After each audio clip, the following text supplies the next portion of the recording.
For most people, problems with alcohol don't announce themselves dramatically. They don't begin with a rock bottom. They don't begin with a catastrophe. They begin quietly, subtly, almost invisibly. And that's exactly why they're so dangerous. Because what most people are looking for to see if they have a problem is something obvious. A DUI, a job loss, a broken relationship. But that's not usually how this unfolds. What actually happens is far more methodical. Alcohol begins to change the way your brain regulates stress, sleep, reward, emotion. It subtly shapes our thinking and behavior. And it does so gradually that you adapt to each step along the way. Until one day, you're living a life that you didn't consciously choose, and you don't fully understand. Welcome to Second Act Recovery. I'm Dr. Donald Crowe. I practiced emergency medicine for 40 years, and I've been sober myself for nearly 3 decades. For anyone who quits drinking, that moment before the last drink, that turning point, is often referred to as reaching bottom. The implication is that from that point forward, it's all about climbing out of the hole you've dug for yourself. In my case, it was a very spectacular and messy fall from grace. But it doesn't have to be that way. What if there were early warning signs that could alert an individual that problems are arising and that a line is about to be crossed? What I want to do today is walk you through a series of early warning signs that I wish I had recognized. I do this not to alarm you, but to help you see clearly, because recognition is where change begins. Now, before we get into the list, I want to give you a framework, because without the right framework, these signs won't make sense. Alcohol is not primarily a pleasure drug. That's a myth. What alcohol actually does is dampen the brain's threat detection system. By doing so, it seemingly turns down anxiety. It quiets unease. It reduces internal friction. And the brain learns that very quickly.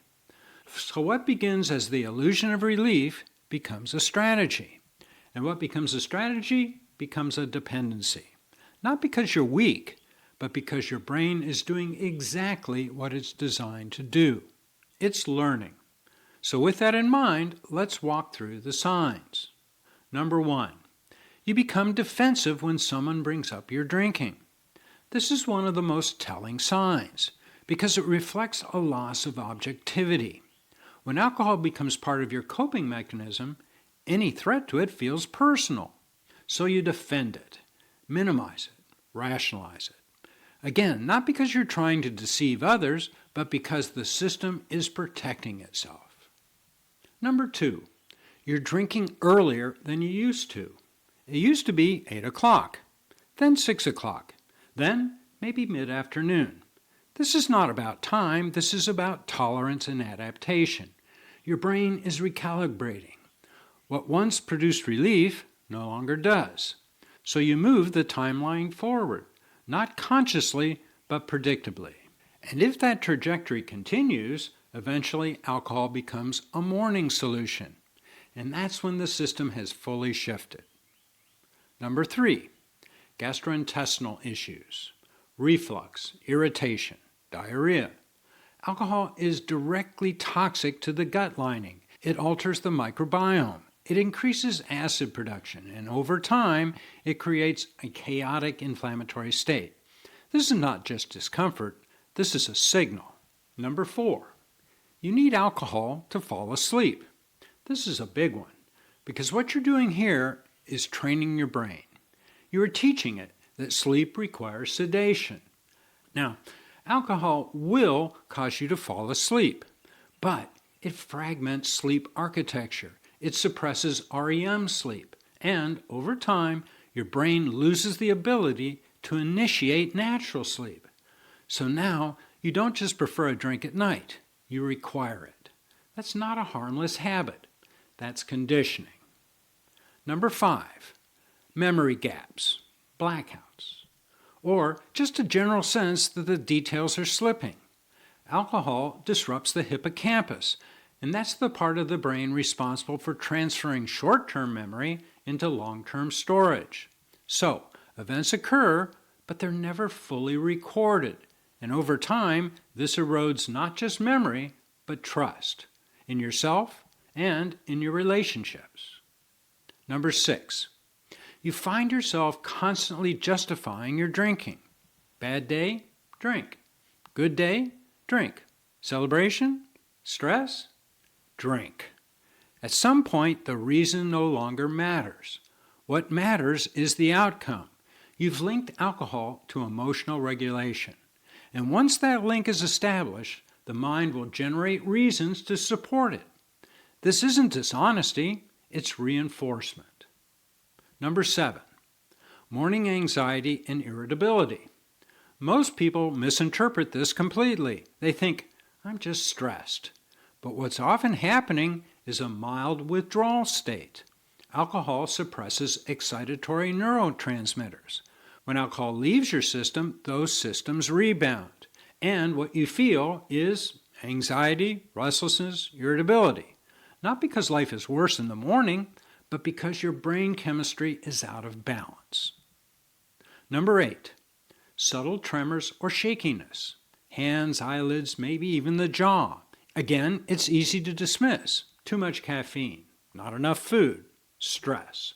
But physiologically, this can represent early nervous system dysregulation.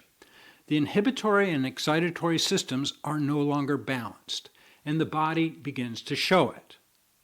Number 9, you start choosing alcohol over other activities. Not dramatically, but quietly.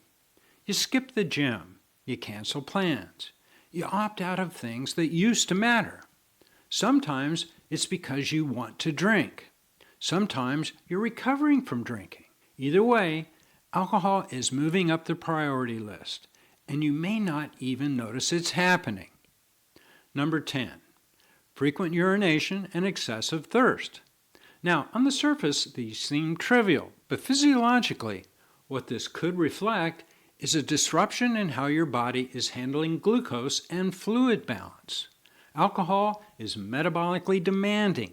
It alters blood sugar regulation, and over time can push the system toward insulin resistance. So the body compensates. You urinate more. You become more thirsty. Individually, not alarming, but as part of a pattern, it matters. Number 11, you notice that you're having difficulty seeing your feet. Now that sounds almost humorous, but it's not trivial. What you're seeing there is central fat accumulation, what people call a beer belly. But this is not just visible fat. This is visceral fat, fat that is metabolically active, fat that surrounds the organs. And once that begins to accumulate, it sets off a cascade. Insulin resistance, inflammation, hormonal disruption. This is the early architecture of metabolic disease, and alcohol is often a major driver of that process. Number 12, your blood pressure is creeping up. Not dramatically, nothing that triggers alarm. But visit after visit to the doctor, the numbers are just a little higher. You're told, let's just keep an eye on it. But this is another quiet signal. Alcohol increases sympathetic tone. It affects vascular resistance. And over time, it pushes blood pressure upward. Again, not overnight, but predictably. And once that trend is established, it rarely reverses on its own. Number 13, you're losing interest in things that used to matter to you. This one is subtle but profound. Activities that once brought satisfaction no longer do so.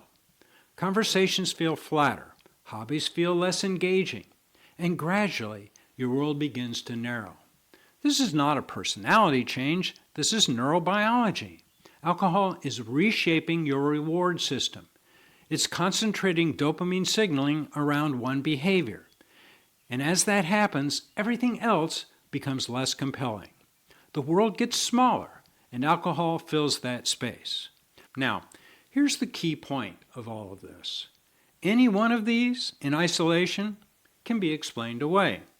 And that's exactly what most people do. But when you start seeing multiple signs, you're not looking at a coincidence.